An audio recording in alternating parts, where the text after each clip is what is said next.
This is what a Bermuda grass looks like when the homeowner actually does their part. Most lawns we aerate are struggling. This one isn't. There's a big reason why. It's because we aerate consistently. This lawn doesn't need saving, it needs protecting.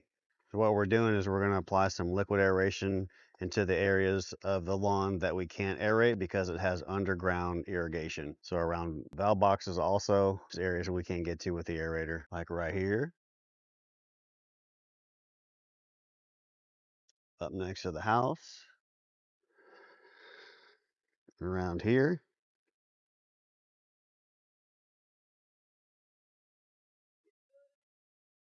These poor drainage areas, they're not gonna grow grass ever.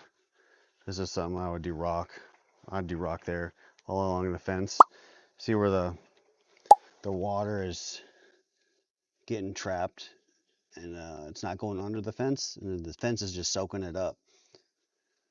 And then you see all this right here. That's what happens. Oh yeah, this is a good spot for a liquid aerate. And we can't get an aerator over the pool decking. It would it would ruin it.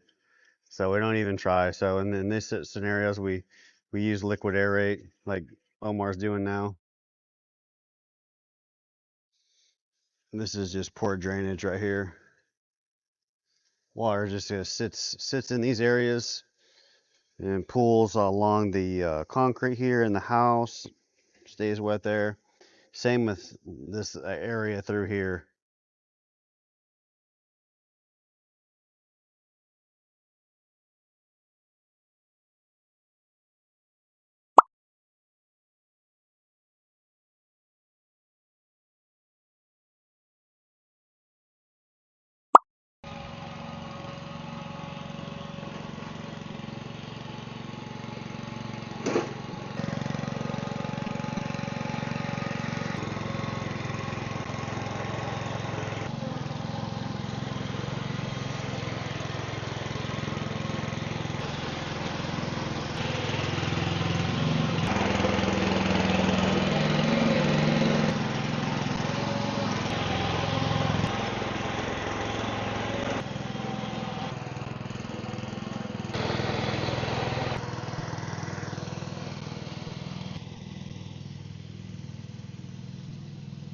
This is a top dress with probably topsoil or some kind of sand, so the plugs are breaking up really fast.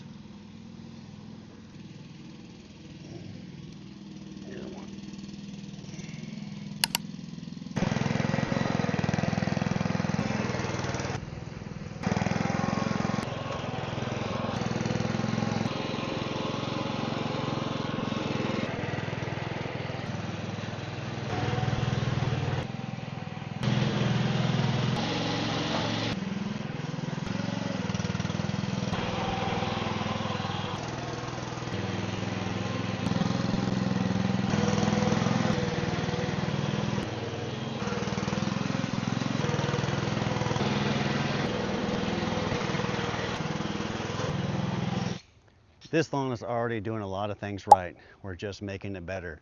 If you want me to take a look at your lawn, send me some pictures at uglyweeds.com and I'll see if you're a good fit for our program. Thanks for watching. See you on the next one.